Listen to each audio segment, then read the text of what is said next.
ভয়ানক একটা ভূতের গল্প। যাদের হার্ট দুর্বল আছে তার এই ভিডিওটি দেখবেন না। তো চলুন গল্প শুরু করি। একদিন আমি বাজার থেকে আসার সময় একটা বট গাছের নিচ দিয়ে আসতেছিলাম। হঠাৎই দেখতে পেলাম বট গাছে একটা কালা ভূত নাচতেছে, আর তার হাতে ইয়া বড় একটা কলা ছোলাচ্ছে আর খাচ্ছে, আর গান গাইতেছে আমার দিকে তাকিয়ে তাকিয়ে। আমি কি এতই রাক্ষস নাকি যে কলা খাবো? আমি তাকে দেখে অবাক হলাম। হঠাৎ করে নিচে নেমে সে আমার সামনে নাচতে থাকলো। তারপর নাচতে নাচতে তাদের বাড়িতে আমাকে নিয়ে গেল। 3 তলা বাড়ি। আমাকে 2 তলায় বসিয়ে ইয়া ভরা একটা তরমুজ খেতে দিল। তরমুজ খেতে খেতে হঠাৎই মনে পড়লো যে আরে আমি তো ভূতের বাড়িতে এসে পড়েছি। এ কথা মনে পড়তেই আমি তাড়াতাড়ি বাড়ি থেকে নেমে দৌড়ে আমাদের বাড়িতে চলে আসলাম। তখনও তরমুজটা আমার হাতেই ছিল। বাড়িতে এসে বিছানায় শুয়ে শুয়ে পুরোটা তরমুজ খেয়ে ফেললাম।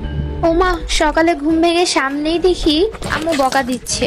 কিছুই বুঝলাম না। ভালো করে খেয়াল করে দেখলাম আমার পাশের কোল বালিশের অর্ধেক মাথা নাই। আমি তো ভয় পেয়ে গেলাম। এরপর ভিতরের তুলোগুলো ফ্লোরে পড়ে রয়েছে।